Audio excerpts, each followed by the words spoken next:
Assalamualaikum warahmatullahi wabarakatuh. Selamat malam dan salam sejahtera untuk kita semua. Orang Spanyol menyebutnya Buenas tardes y bienvenidos.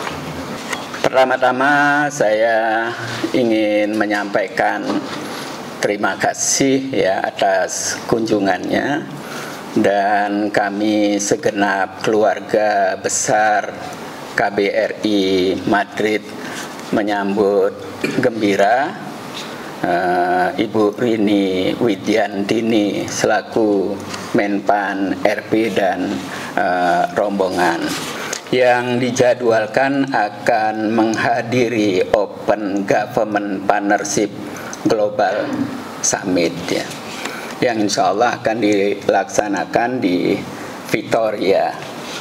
Nah, diperkirakan akan hadir tidak kurang dari 2.000 peserta, baik dari pemerintah di tingkat pusat, pemerintah daerah dari berbagai negara, juga dari parlemen, dan saya dengar juga ada banyak NGO atau LSM yang akan ikut berpartisipasi. Nah, pertemuan ini saya kira penting untuk melakukan kolaborasi dengan negara-negara yang menjadi anggota OECD ya. Lebih dari itu, kesempatan ini juga bisa digunakan untuk sharing experiences, juga bagaimana kita bisa ikut mewarnai di samping belajar juga dari pengalaman negara lain.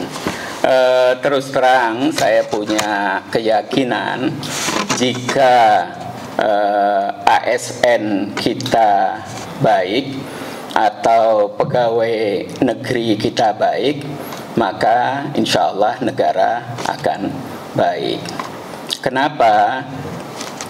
Karena proses rekrutmen khususnya di Indonesia ini penuh godaan. Saya pernah punya 2 orang menteri di Menpan. Yang pertama Pak Azwar Abu Bakar, mantan gubernur Aceh, kemudian Asman Abnur, orang Minang kelahiran Batam ya. Jadi saya banyak mendengar cerita lah ya tentang bagaimana ujian yang tidak ringan menjadi pejabat di Kemenpan. Pak Azwar Abu Bakar itu pernah disewoti, nah ini istilah yang saya coba pilih supaya pas oleh istrinya, karena ketika beliau Menpan, anaknya itu mendaftar pegawai negeri tapi tidak diterima ya.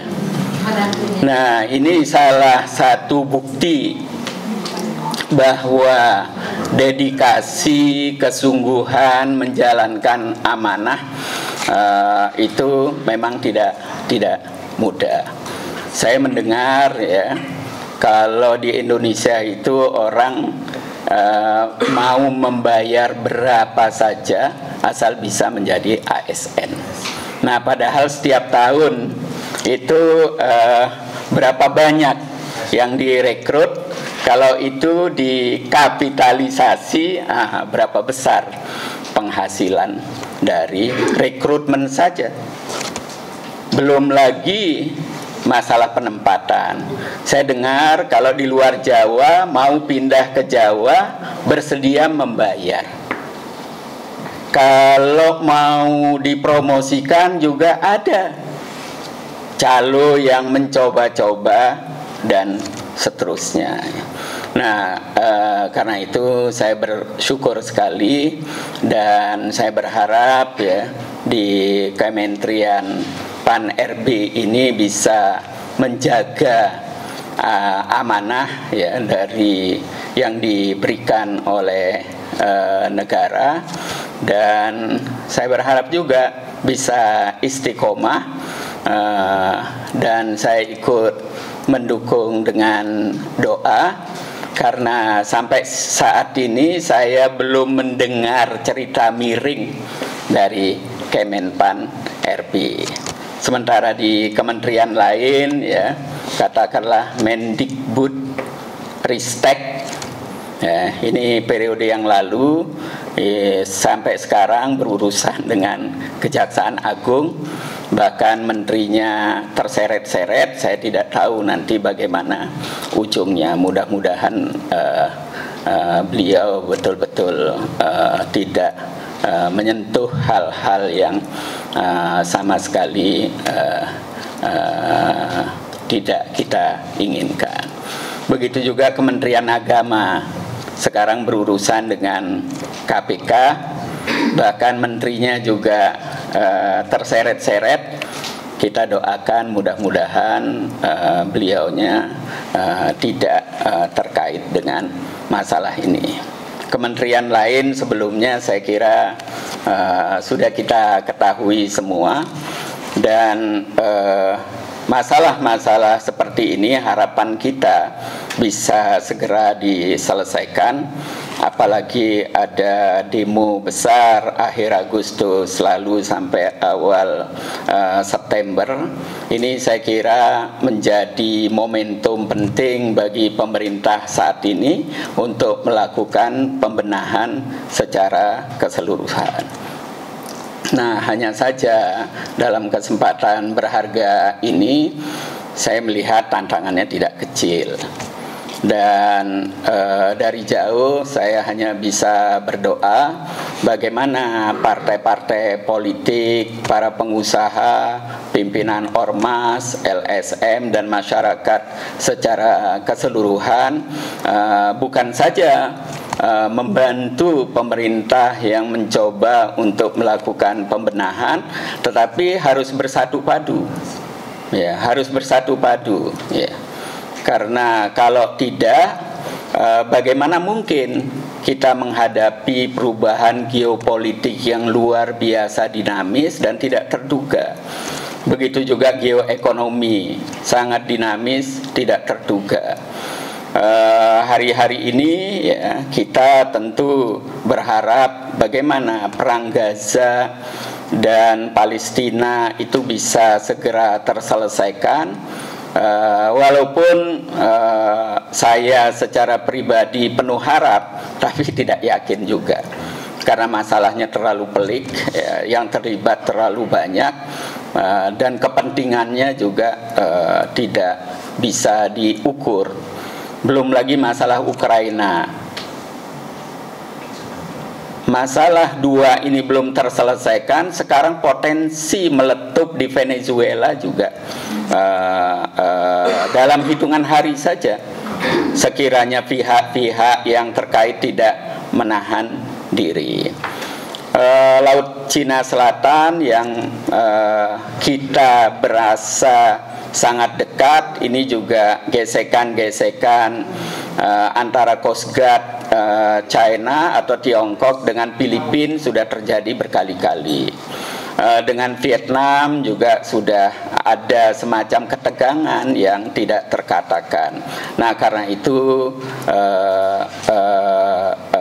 saya dalam kesempatan berharga ini mengajak kita semua, mari kita bersatu. Kalau bersatu saja belum tentu bisa menghadapi tantangan yang luar biasa.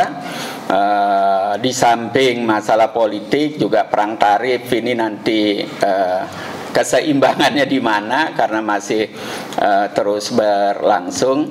Nah, karena itu barangkali ya, di samping kita yang mendapatkan amanah secara sungguh-sungguh berusaha menjalankan amanah dengan baik, tapi juga jangan lupa kita berdoa semoga kita semua, khususnya Republik Indonesia yang sudah diwariskan luar biasa hebat oleh para pendahulu kita. Saya suka menggunakan istilah mikul dur mendem jeru ya. Mari kita ingat-ingat jasanya ya. Kekurangannya boleh saja kita perhatikan, tapi cukup diingat sejenak untuk menjadi bekal bagi kita bagaimana memperbaikinya. Karena kalau kita balik yang kita ingat-ingat kekurangannya, itu tidak akan pernah selesai, tidak akan pernah selesai, dan itu akan menjadi beban tambahan bagi kita, dan itu bisa menjadi seperti kita menggali kubur kita sendiri. Nah, karena itu saya dalam kesempatan berharga ini sekali lagi berterima kasih kepada Ibu Rini Widyantini selaku Menpan RB, juga Bapak Ibu sekalian yang mendampingi. Mudah-mudahan bisa tetap istiqomah, teguh mengemban amanah, sehingga tidak tergoda oleh godaan-godaan jangka pendek yang sering kali kita hilaf atau silaf ya. Saya mengiringi dengan doa semoga kita semua selamat. Billahi taufiq wal hidayah. Wassalamualaikum warahmatullahi wabarakatuh.